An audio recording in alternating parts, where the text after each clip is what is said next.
What's going on, guys, and welcome to Rabbit's Used Cars. Boys, I can't say it enough. I feel like old, what's that, DJ Khaled? All I do is win, win, win. No, the winner of the VinWiki car flipping contest.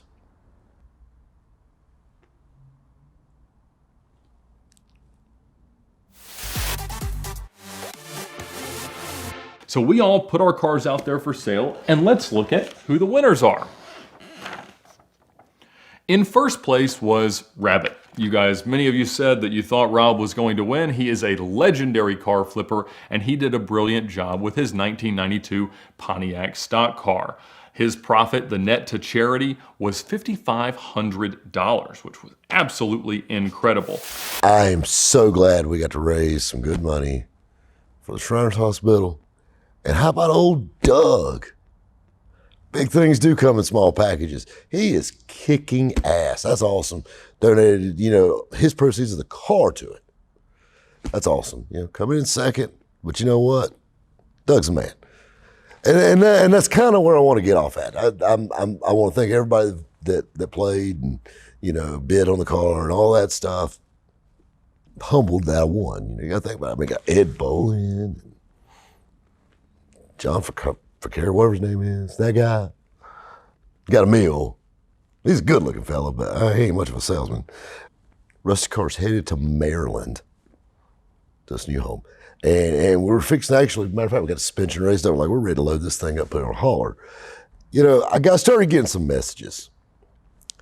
And I want to title this, Think Before You Speak.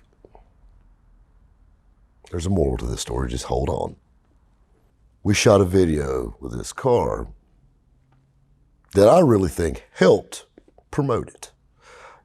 I took money out of my pocket. Ed didn't give me any money. Dream Car Exchange just didn't give me any money for it. I took money out of my pocket. We leased a track. We got Matt, the camera guy. And I'm gonna tell you something, he does not work for tacos. And, we had a great time, had a still photographer out there, got some great still shots for the auction. And, even had my buddy, a recording artist, my old buddy Charlie, recorded us a song. Then it's our own. It just had a kick-ass video with this thing. And the old car looked killer out on track. And the video went good views. And like I said, just dropped the same day as the VinWiki video did on these things. And just running right along. I was so excited about it. It was a lot of fun to shoot. We were there all damn day, but it was a lot of fun and just had a blast. It's like you get all excited and then, the auction crashes. And hell, I'll be honest with you, I was never even able to check it till 2 days before it was over.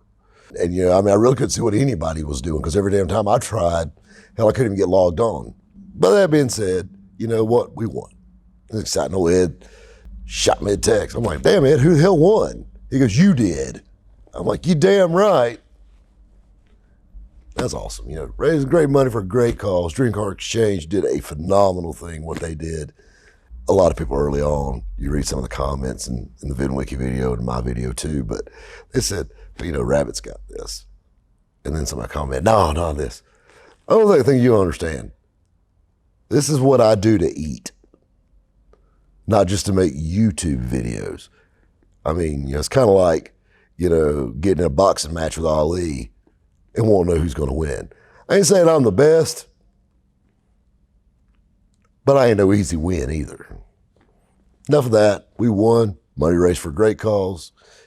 Doug, phenomenal. That's what I like. Doug's the real deal. That's something I do want to say. I give Doug hell. And I love to pick on Doug, but I want to tell you something though.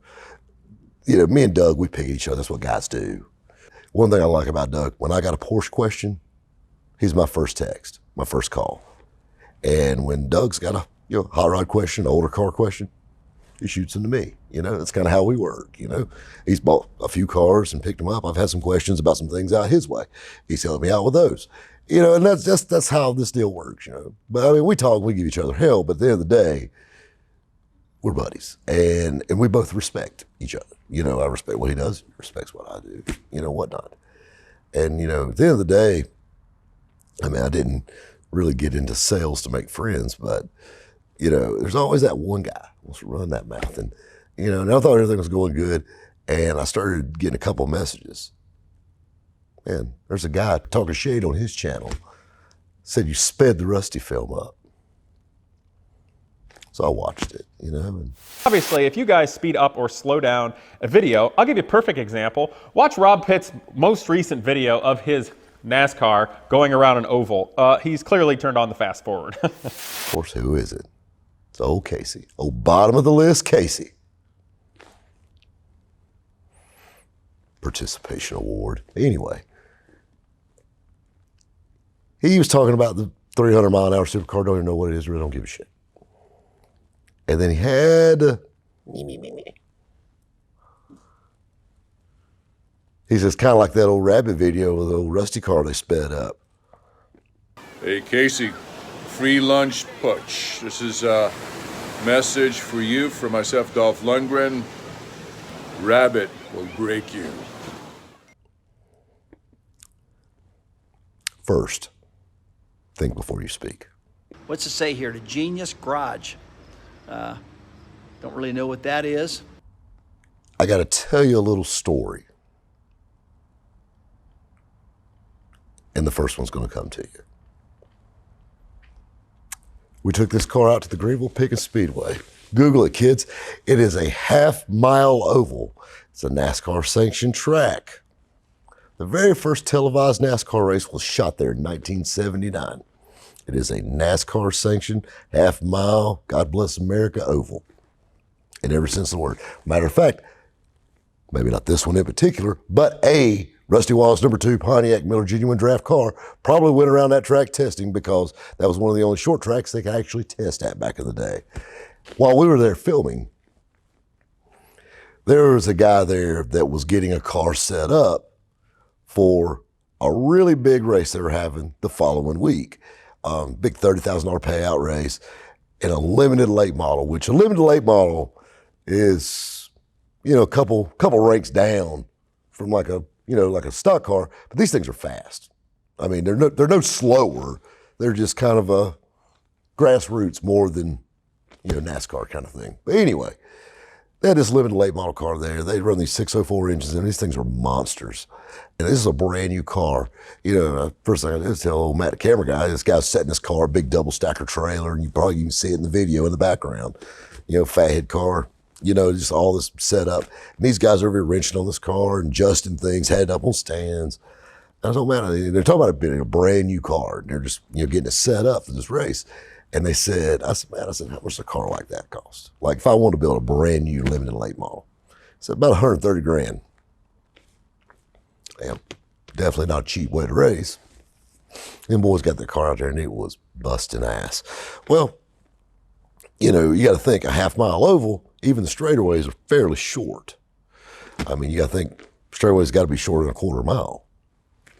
Taking the Rusty car around, made a few hot laps with it, and they broke that limited late model out, making laps with it, and that thing was on kill. I mean, it passed everything but a kidney stone. It was set. And they had a guy there with a radar gun just playing with it. And this car in the straightaway was running 104 mile an hour in the straightaway. 104 mile. That's trucking for something like that, you know? And I'm like, damn, that's pretty impressive. You know, we had Devin in this car. We were cruising. You know, we were playing around. You know, he'd bust an ass every once in a while, but all in all, you know, we don't want to mess the car up. We just want to have fun with it, you know, and just get some good shots with it going around the track. And, you know, this thing, keep in mind, we have not adjusted the suspension on this thing. This is a 30-year-old race car that has been through several different ranks of different racing over the years, you know, cosmetically restored back. It's got a 350 horse street car motor in it. You know, and Devin being the young gun, he's like, man, let me bust it loose one time. I said, Devin, you took this car around track. I said, you let your conscience be your guide. Don't break the damn car. He went through turn 1, turn 2, and you hear the car getting a little louder, getting a little more through them gears. And I seen him when he geared it down, coming into turn 3. As soon as he came out of turn 3, he dumped cold her ass. Old buddy had his radar gun out. Now keep in mind, this car hasn't been on a track in over a decade. Has tires on it that I'm 98% sure are over 10 years old. I've seen retaining walls with better tires on them.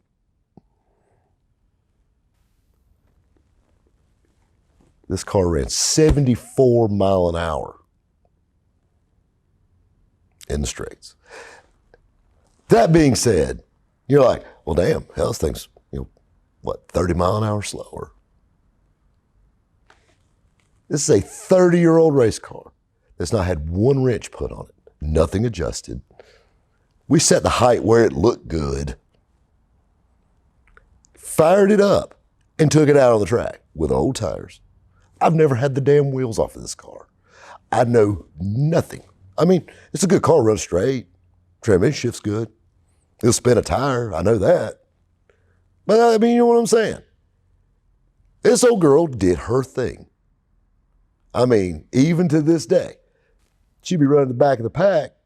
We ain't got 130 damn grand in it either, though. And I'll be honest with you, that living late model's cool, but it ain't as cool as this damn Grand Prix going around the damn track.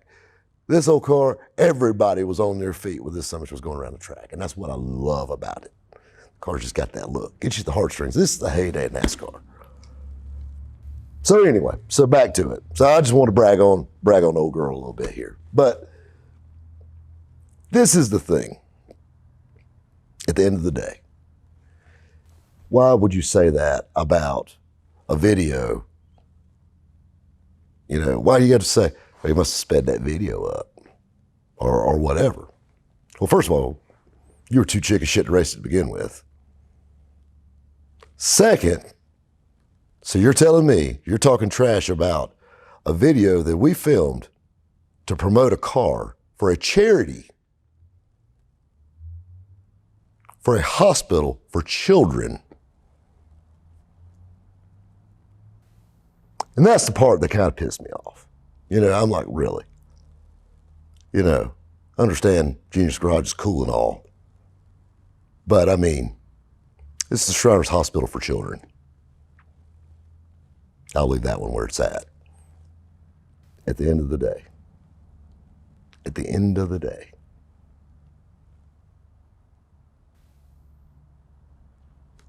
old Rusty still kicked his ass. And that makes me smile. I'm so glad we raised, a lot of money for charity. I'm glad we won.